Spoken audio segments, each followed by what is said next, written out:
Untuk pada pembahasan kali ini kita masih membahas mengenai pendekatan normatif. Masih awal dulu ya. Ini mengenai pendekatan normatif secara umum dulu, yaitu secara hukum tata negara, bukan terkhusus ke hukum tata negara Indonesia. Seperti yang kemarin kan udah kita bahas, untuk yang pertama kalinya ini kita membahas dulu tentang pengertian normatif, ulangi pengertian pendekatan normatif, baru kita lanjut ke perbandingan mengenai persamaan dan perbedaan norma ketatanegaraan dari setiap konstitusi yang pernah berlaku di Indonesia, yaitu kita bahasnya melalui pendekatan normatif. Oke, untuk pertamanya kita kasih kesempatan untuk Ageng ya mungkin. Aku ya? Yo Ageng, udah bisa mulai. Untuk Dewi, bisa dicatat ya Wi? Lanjut Geng. Ya. Baik, assalamualaikum warahmatullahi wabarakatuh. Waalaikumsalam warahmatullahi wabarakatuh. Waalaikumsalam warahmatullahi wabarakatuh. Baiklah, untuk yang pertama mungkin aku akan bahas tentang bagaimana norma itu dalam gambaran secara umum. Bentar ya.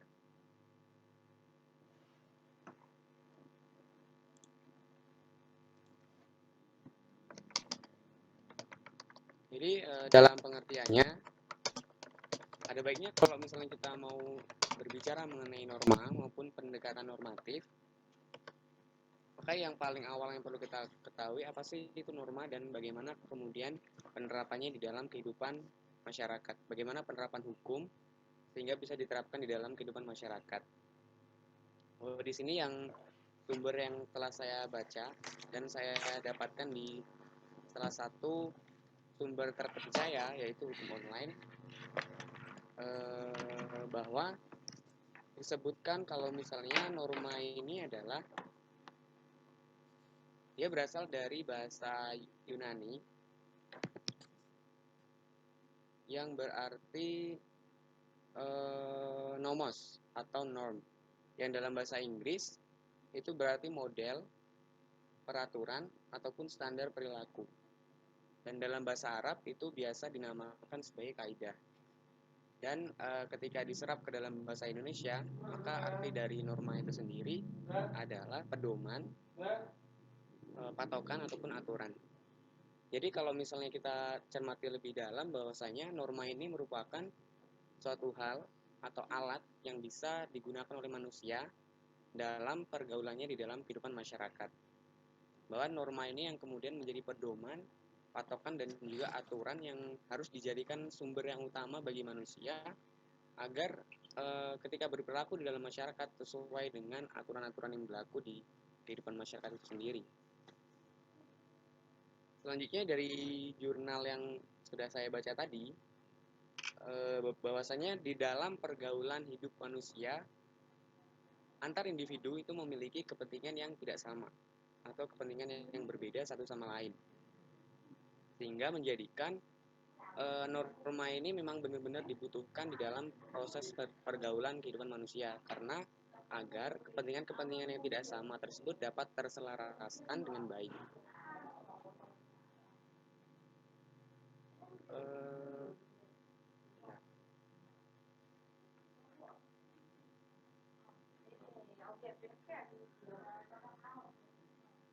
Nah, selanjutnya ada sosiolog dari Amerika bernama William Graham Summer yang telah menyebutkan bahwasanya dalam karya klasiknya berjudul Folkways tahun 1906, beliau mengidentifikasikan 3 macam tipe norma, yaitu kebiasaan, tata kelakuan, dan juga hukum.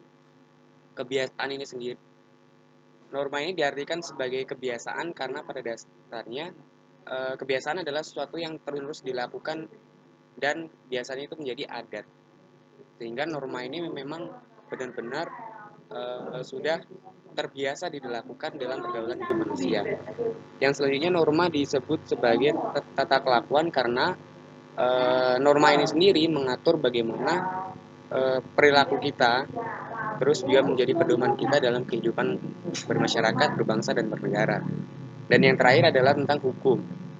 Yang dimaksud norma di sini sebagai hukum adalah kata serapan dari norma dalam bahasa Indonesia adalah aturan dan juga pedoman, yang mana aturan ini sendiri dapat mengatur dan juga menyelaraskan berbagai kepentingan-kepentingan individu dalam masyarakat sehingga semuanya itu sama, setara, dan tidak ada pihak yang dirugikan atas pergaulan itu sendiri. Lanjut.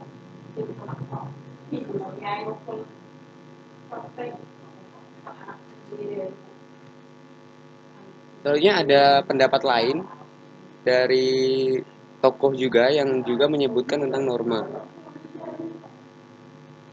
Nah, berbeda dengan William Graham Summer tadi, ada seorang tokoh bernama S.R. Siantuni yang membagi norma yang ada di dalam masyarakat ke dalam 4 kategori, yaitu norma keagamaan, norma kesusilaan, norma kesopanan, dan juga norma hukum. Mungkin keempat norma itu sudah kita pelajari ketika kita menginjak di bangku SMA, maupun juga sempat disinggung dalam dunia perkuliahan dalam semester-semester yang lalu. Selanjutnya, bagaimana kemudian pelanggaran ataupun bagaimana kemudian norma ini diterapkan di dalam masyarakat sehingga tidak terjadi persinggungan antar kepentingan tadi. Karena saya ulangi lagi bahwasanya norma di sini memang dibutuhkan di dalam proses pergaulan masyarakat untuk menyelaraskan kepentingan-kepentingan yang berbeda antar individu. Terus bagaimana kemudian norma ini dilanggar? Bagaimana norma ini sebagai tata kelakuan, hukum, dan juga kebiasaan dilanggar oleh individu yang lain dalam proses pergaulan kehidupan manusia. Bahwa pelanggaran terhadap norma ini memiliki sanksi yang tegas. Terbukti bahwa norma hukum itu merupakan salah satu norma yang tegas mengatur hal itu. Lain halnya dengan norma agama, norma kesusilaan, dan lain sebagainya. Terus kita mulai masuk ke dalam bagaimana pendekatan normatif di dalam isi undang-undang kita. Undang-undang dasar kita sebagai konstitusi tertinggi. Terus mulai nanti kita masuk kepada perbandingan dan juga persamaan dari berbagai macam konstitusi yang telah berlaku di Indonesia. Mungkin saya pertama akan menyebutkan apa kemudian perbandingan yang ada di dalam undang-undang dasar kita sebagai konstitusi tertinggi pada masa sebelum amandemen dan juga setelah amandemen. Bahwa pada sebelum amandemen terkhusus pada pasal tentang kedaulatan, bahwa sebelum amandemen kedaulatan itu berada di tangan Majelis Permusyawaratan Rakyat. Majelis Permusyawaratan Rakyat memiliki kekuasaan yang tertinggi. Majelis Permusyawaratan Rakyat pada saat itu diatur oleh konstitusi kita itu sebagai lembaga tertinggi di Indonesia. Akan tetapi setelah amandemen, maka konstitusi kita mengamanatkan kedaulatan itu berada di tangan rakyat dan menjadikan Majelis Permusyawaratan Rakyat bukan sebagai lembaga tertinggi, melainkan sebagai lembaga tinggi negara selain dari Dewan Perwakilan Rakyat, DPD, DPRD, dan lain sebagainya. Terus selanjutnya di pasal 7 juga ada perubahan, ada perbedaan, bahwa sebelum amandemen tidak dijelaskan secara rinci mengenai berapa periode seseorang itu menjabat sebagai presiden. Terus setelah amandemen maka kemudian disebutkan bahwa presiden itu memegang jabatan selama 2 periode atau lebih. Ada juga di dalam konstitusi tersebut sebelum amandemen itu di dalam pasal 16 dicantumkan pasal atau bab mengenai Dewan Pertimbangan Agung. Yang mana setelah amandemen, bab dan juga pasal mengenai Dewan Pertimbangan Agung tersebut, kalau dari sumber yang saya baca, itu juga dihapus. Mengapa kemudian dihapus? Latar belakang yang kemudian menjadi basic dari hal itu adalah karena untuk merampingkan lembaga-lembaga negara pada saat itu. Dewan Pertimbangan Agung. Jadi untuk norma itu kalau dari Wiktionary Inggris itu diambil dari bahasa norm yang artinya itu persegi, tukang kayu, aturan, dan ajaran. Nah, untuk dari Wiktionary Swedia itu norma juga itu berarti menormalkan. Itu dari etimologinya dulu ya. Kemudian dari pengertiannya itu sumbernya itu referensinya social norm di Stanford Encyclopedia of Philosophy oleh Christiana Bicchieri dan Diane Muldoon, gitu ya. Intinya itu. Kemudian untuk pengertian itu sendiri, norma adalah kebiasaan umum yang menjadi patokan perilaku dalam suatu kelompok masyarakat dan batasan wilayah tertentu. Terbentuknya norma itu sama dengan agen tadi ya. Norma itu ada karena manusia itu sebagai makhluk sosial itu saling membutuhkan dengan manusia lain. Nah, antara manusia itu memiliki kepentingan yang berbeda. Oleh karena itu dibentuklah norma agar kepentingan antar manusia itu tidak bertabrakan atau bertumburan. Kemudian untuk macam-macam norma sekalian atau nanti aja.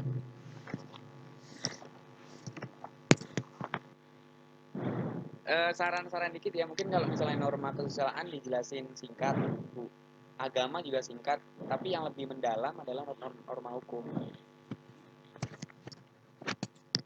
Kalau yang aku dapat itu ada dua macam norma ya. Yang pertama itu dari kekuatan mengikatnya itu ada 1 cara, 2 kebiasaan, 3 tata kelakuan, keempat ada istiadat dan hukum. Untuk yang dari ageng tadi itu norma dalam masyarakat itu beda lagi. Kok yang aku dapat di Wikipedia ya teman-teman.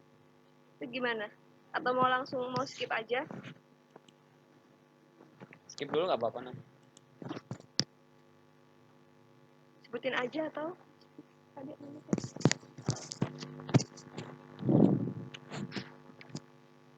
Sebutin juga nggak apa-apa, nah. sebutin ya. Oke, untuk macam-macam norma itu yang pertama dari kekuatan mengikatnya ya, itu dibagi menjadi 4. Yang pertama itu ada cara atau usage adalah suatu bentuk perbuatan tertentu. Dia tuh dalam individu dan masyarakat, tapi dia tuh kayak terus menerus gitu. Contohnya tuh kayak cara makan yang wajar, menggunakan tangan kanan kayak gitu. Itu termasuk norma yang dalam tanda kutip caranya ya.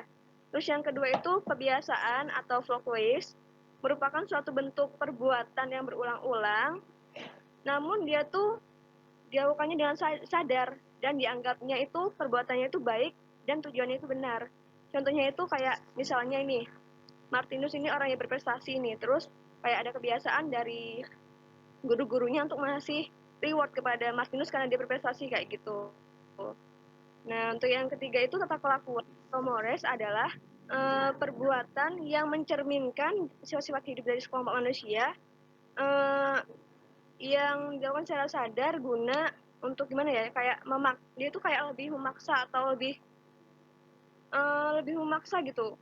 Itu kayak tujuan itu baik tapi kayak lebih memaksa. Contohnya itu kayak dilarang membunuh, dilarang untuk melakukan pemerkosaan atau menikahi saudara kandung. Pokoknya semacam itu ya. Maaf. Nah, yang keempat itu ada adat istiadat adalah tata kelakuan yang paling tinggi kedudukannya namun bersifatnya kekal dan sangat kuat pada masyarakat yang memilikinya. Yang keempat ada hukum. Nah, kalau untuk yang disebut ageng tadi itu yang kedua yaitu adalah norma dalam masyarakat. Itu ada norma agama, norma kesusilaan, norma kesopanan, hukum, ada juga pendidikan dan norma adat. Udah itu aja. Udah, Pak Ketua. Ya, oke. Ada yang lain?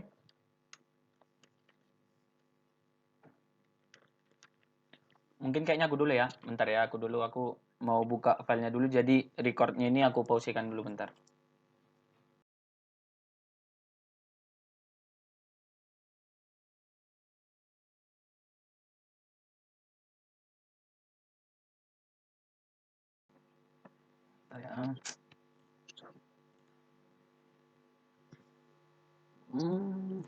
Yuk. Lanjut.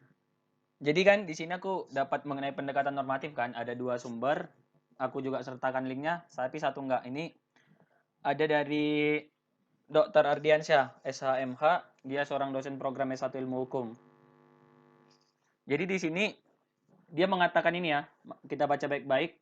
Bagi seseorang yang memilih untuk melihat hukum sebagai suatu sistem peraturan yang abstrak, maka perhatiannya selalu terpusat pada hukum sebagai suatu lembaga yang benar-benar otonom, yaitu yang bisa sebagai subjek tersendiri, terlepas dari kaitannya dengan hal-hal di luar peraturan-peraturan tersebut.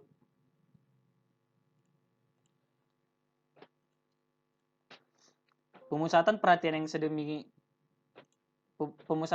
yang sedemikian itu akan membawa seorang kepada penggunaan metode yang normatif dalam menggarap hukum. Tadi kan kita bilang kalau normatif itu lebih kepada norma yang dibahas kan, bukan terhadap apa yang seharusnya dan apa yang tidak seharusnya. Jadi sesuai dengan pendapat Dr. Ardiansyah ini. Jadi sesuai dengan cara pembahasan yang bersifat analitis, maka metode ini juga disebut metode normatif analitis. Jadi normatif ini juga kita dipaksa untuk menganalisis. Tadi kan kemungkinan besar kan seperti yang sudah dibahas. Ada mengenai norma hukum, norma asusila, dan sebagainya. Kayaknya jadi coba matiin dulu mic-nya bentar, minta tolong. Biar nggak berdenging pada saat ini recording. Jadi dalam hubungan dengan metode yang demikian itu perlu dicatat bahwa ia tidak menghiraukan apakah hukum itu mewujudkan nilai tertentu atau apakah hukum itu dituntut untuk mencapai tujuan serta sasaran tertentu. Jadi aku di sini menyimpulkan ya dari apa yang disampaikan oleh dosen tadi, dalam nanti kajian kita ini ke depannya mengenai pendekatan normatif kepada konstitusi yang berlaku di Indonesia ini, jadi kita akan memahami lebih dalam lagi. Pertama itu dari Undang-Undang Dasar 1945. Kita akan membahasnya mengenai norma dari norma adat, norma asusila, dan norma hukum.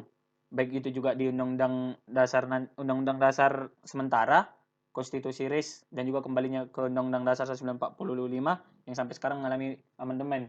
Dan mungkin juga nanti pada kedepannya kita juga akan membahas seperti yang dibilang Ageng tadi, ada beberapa pasal yang mengalami amandemen kan. Jadi nanti itu kita akan bahas secara normatif mengapa sih itu dilakukan perubahan. Secara nanti kita akan bahasnya mengenai norma. Itu dari norma apa sih dasarnya norma itu dilakukan perubahan, apakah dari norma hukum atau dari norma adat. Itu kan pasti ada alasannya. Jika kita kaji lebih dalam lagi, dari awal perubahannya itu bagaimana. Terus selain dari dosen tersebut, aku juga dapat ini dari Hans Kelsen sebagai pencetus ajaran teori murni tentang hukum, menyatakan bahwa ilmu hukum adalah ilmu normatif yang mempelajari tata hukum positif sebagaimana adanya, tanpa mempersoalkan isi dari yang senyatanya itu, tanpa mempersoalkan baik buruknya atau adil tidaknya isi dari tata hukum. Dalam hal ini, hukum hanya mengolah secara logis bahan-bahan hukum positif, ilmu pengetahuan hukum yang objektif, yang tidak berat sebelah dan bersifat universal. Menurut Kelsen, dapat diperoleh dengan jalan menghilangkan semua unsur-unsur yang tidak relevan dan memisahkan ilmu hukum dari ilmu-ilmu sosial lainnya. Satu-satunya objek penyelidikan ilmu hukum adalah sifat-sifat dari norma-norma yang dibentuk oleh hukum. Dengan demikian, pemikiran Hans Kelsen lebih menekankan penglihatannya pada hukum sebagai perangkat peraturan-peraturan yang logis dan konsisten. Ini harus kita tanda petiki, di mana dia lebih menekankan penglihatannya kepada hukum itu sebagai perangkat peraturan-peraturan yang logis dan konsisten, di mana peraturan-peraturan ini juga nanti bisa sama dengan norma yang ada berlaku di Indonesia. Orang dapat mempelajari atau mengkaji hukum terlepas dari katanya dengan masyarakat tempat ia beroperasi. Pemikiran tentang hukum seperti ini lebih melihat ke dalam, yakni analisis dari sistem dan isi hukum, penafsiran makna-makna dan peraturan dan yang sejenisnya. Inilah cara pandang yang melihat hukum sebagai suatu sistem yang logis, tertutup, dan konsisten. Jadi kembali ke pembahasan kita, pendekatan normatif. Dari dosen maupun Hans Kelsen tadi sama-sama menyampaikan kalau sebenarnya kalau kita menelaah konstitusi yang berlangsung, baik yang dulu maupun yang sekarang itu, menurut yang disampaikan oleh kedua tokoh tadi dan juga menurut penafsiran saya, itu kayaknya lebih mending memang kita menggunakan penafsiran dengan pendekatan normatif. Karena apa? Seperti yang dikatakannya tadi, cara pandang yang melihat hukum sebagai suatu sistem yang logis, tertutup, dan konsisten. Jadi, dengan kita melihatnya normatif ini, kita lebih menekankan kepada norma, bukan kepada apa yang seharusnya dan tidak seharusnya. Jadi, kita lebih objektif, bukan subjektif, gitu. Mungkin itu aja sih, kalau ada yang lain, saran. Mar, Yo, itu yang sumbernya kamu dapat dari mana ya, bukan? yang bagian mana? Untuk yang bagian Hans Kelsen kayaknya bagus banget kalau misalnya ditaruh di apa namanya, di PPT kita kayak nanti. terbuka gitu kan. Nah tapi Heeh. sumbernya itu perlu masalah. Oh, ntar nanti sumbernya aku tambah ya. Aku lupa Bung Kopi. Sorry banget. Tapi dari redaksi sama diksinya udah bagus sih. Iyo, ini kan. Cuman ntar ini aja. Aku masih bingung ntar nanti cara pembuatan kalimatnya. Tolong dibantu ya untuk pembuatan kalimatnya itu. Oh, siap. Oke, ada yang lain? Mungkin ada yang nambahin? Nggak apa-apa ya. Kalau aku jelasin gimana? Apa, Dewi? Kita bahas tentang konstitusi juga udah. Bisa. Cuman kalau ada yang mendapat mengenai pendekatan normatif dulu, mending pendekatan normatif dulu, baru nanti kita ke konstitusi. Kalau memang pendekatan normatif udah lewat, baru kita ke konstitusi. Iya benar. Konstitusi mungkin lebih ke setelah sebelum perbandingan. Iya, sebelum perbandingan. Yuk, Hafi. Ini tuh kayak Hafi kayaknya ada normatif ini, Hafi. Aku nambahin dikit. Iya, bisa. Aku berapa sumber yang aku dapat. Jadi hampir sama sih kayak yang tadi Martinus bilang. Intinya kan kita berangkat dari kata normatif kan. Normatif itu artinya kita mengacu kepada norma-norma yang ada. Jadi kalau dari beberapa yang aku dapat ini atau pendekatan perpustakaan. Kenapa? Karena metode pendekatan normatif ini kita akan lebih banyak melakukan kajian dari segi-segi aspek-aspek dari apa yang seharusnya, artinya apa yang ada di norma. Jadi kita nggak melihat kenyataannya di masyarakat. Contohnya pendekatan normatif ini kita mengkaji dalam ranah ideal dari suatu hukum, artinya apa yang harus dari hukum itu kan yang kita kaji kalau pendekatan normatif. Artinya pendekatan normatif ini kita lebih menitik beratkan kajian pada analisis terhadap beberapa asas hukum dan teori-teori hukum tetap peraturan perundang-undangan sesuai dan berkaitan dengan pemahaman dalam penegakan hukum. Itu aja sih, nambahin dikit. Jadi intinya sih sebenarnya kalau normatif ini kita tuh melakukan pendekatan terhadap hukum dari segi norma-norma haknya dari segi hukum itu sendiri. Kalau kita lihat kan dari segi-segi sosiologi sebenarnya, tapi kalau normatif itu kembali kepada apa yang ada di dalam undang-undang. Kayak sebenarnya intinya sih itu kalau normatif tuh. Artinya kita patokan kita dalam pendekatan itu di norma yang ada. Artinya itu di norma hukum itu sendiri. Kayak gitu. Ya benar. Yuk.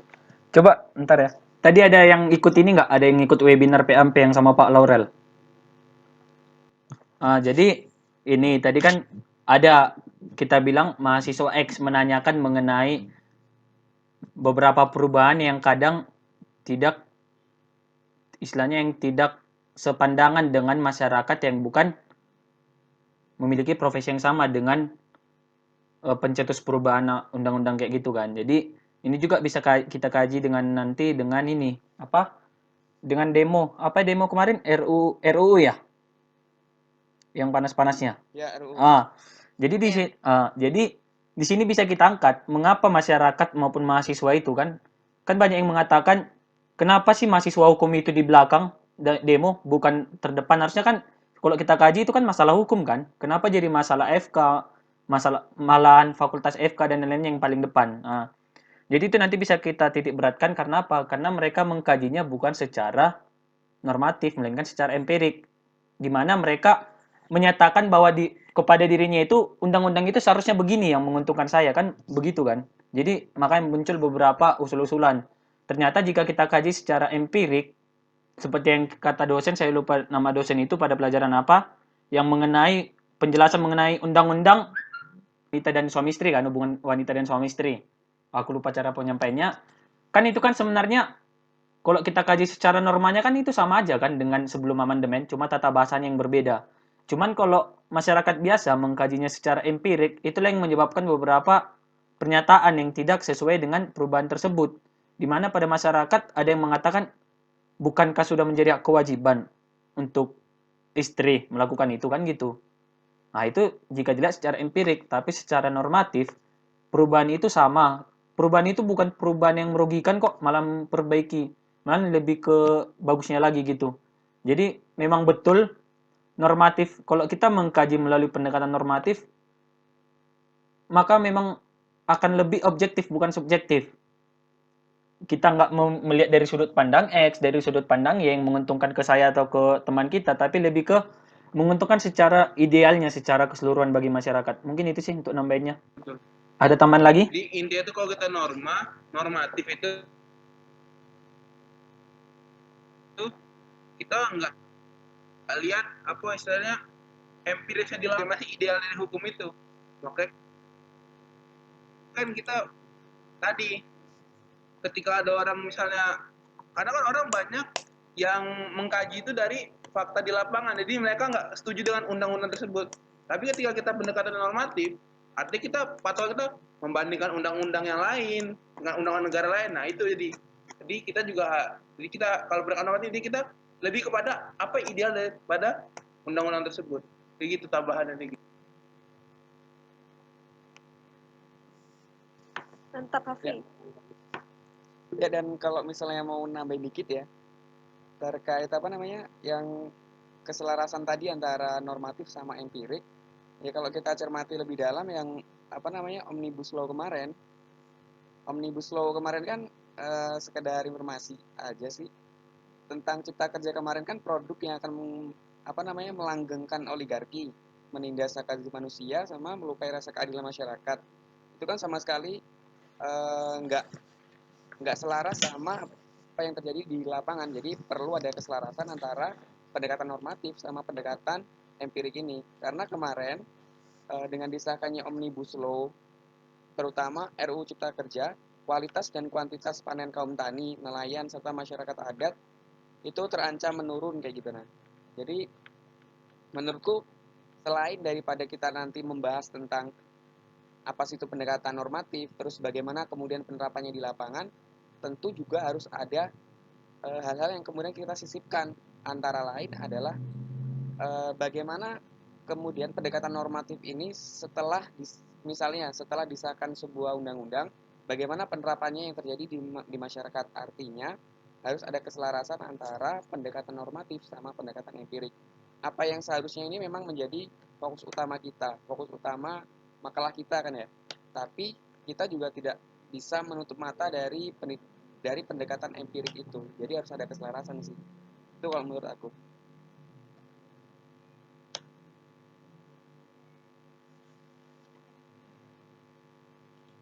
Ada yang lain mungkin yang mau ngasih saran?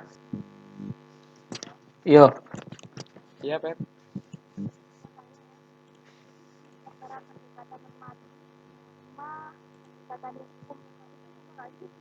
Nggak dengar, Per. Sekarang nggak dengar. Ntar agak dikerasin, Fer. Ulangi, Per. Kekecilan suaranya. Jadi kalau misalnya hukum sebagai sistem norma, kalau dari sumber yang aku baca dari jurnal tadi kan ya, mengingat norma itu kan sebagai tuntunan bagaimana yang seharusnya manusia itu bersikap tindak maupun berperilaku. Tapi sebelum kita cermati lebih jauh hukum sebagai sistem norma, ada baiknya kalau misalnya kita mau mempelajari hukum sebagai sistem norma, perlu pertama kali adalah kita ketahui sistem itu seperti apa, sistemnya itu seperti apa gitu. Nah, kalau dari sini sistem itu bersifat terbuka. Kedua, sistem terdiri dari 2 atau lebih subsistem, dan setiap subsistemnya terdiri lagi dari subsistem yang lebih kecil, dan begitu seterusnya. Yang ketiga, subsistem itu saling bergantung satu sama lain dan saling memerlukan. Kayak ada mata kuliah kemarin. Terus keempatnya adalah sistem mempunyai kemampuan untuk mengatur diri sendiri atau self-regulation.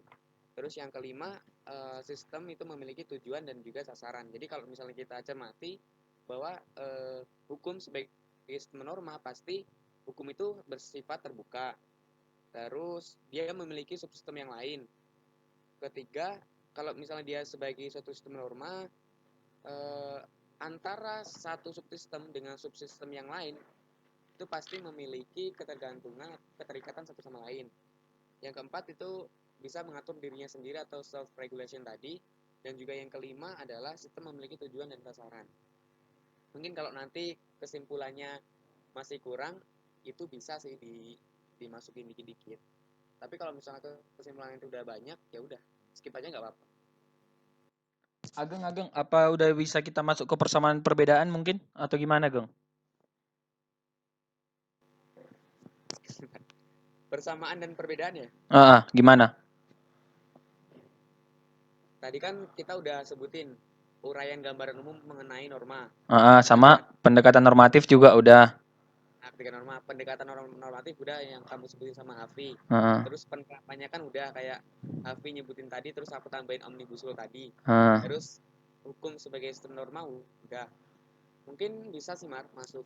Ini tata caranya menurutmu gimana, Geng? Apakah kita membahas dulu satu persatu konstitusi, kita bahas dulu pendekatan normatifnya, atau langsung ke perbedaan persamaannya? Kalau aku sih berpikir mendingan kita bahas dulu satu persatu. Mungkin malam ini kita bahas 2 atau 1 dulu gitu. Biar lebih rinci. Boleh isi masuk. Boleh. Apa, Vela? Kenapa nggak besok aja yang bagian konstitusi itu? Jadi kayak terpisah gitu, kayak gimana ya, hari ini yang ini dulu, besok baru yang itu gitu. Yaudah gimana? Saran yang lain dong. Mungkin kalau tadi kan udah Sebenarnya kayak Aji dulu, Aji. mungkin ini kan disuruh buat apa kayak mengenai dari pendekatan normatif. Mungkin malam ini kita fokus ke satu bidang aja dulu, mungkin seperti kayak kata Navela. Jadi mungkin di saat pertemuan berikutnya kita fokus lagi ke bidang satunya. Jadi pikiran kita tuh nggak terurai gitu dengan satu pikiran yang lain. Mungkin ada teman-teman kita yang udah dibahas oleh seperti Ageng, Martinus sama Navela sama Hafi tadi tuh mungkin lagi memahami yang mengenai materi yang telah teman-teman sampaikan. Jadi nggak campur aduk di pikiran kita nanti dalam 2 materi satu hari ini, satu pertemuan ini. Mungkin itu aja. Mungkin ada teman-teman mungkin ada perbedaan pendapat mungkin. Kalau saran bicara gitu. Ya, Dewi. aku juga kayak sependapat dengan Aji. Jadi kalau malam ini kita bahas tentang kayak Martin tadi kan bahas Martin, Hafi, Ageng, Navela, itu kan bahas mengenai yang awal-awal gitu kan. Nah jadi benar kayak yang teman-teman yang Navela sama Aji bilang kayak malam ini kita bahas yang itu dulu. Nah terus malam besok nanti kita pemaparan tentang yang kayak bagaimana konstitusi itu, terus lanjutan tata caranya,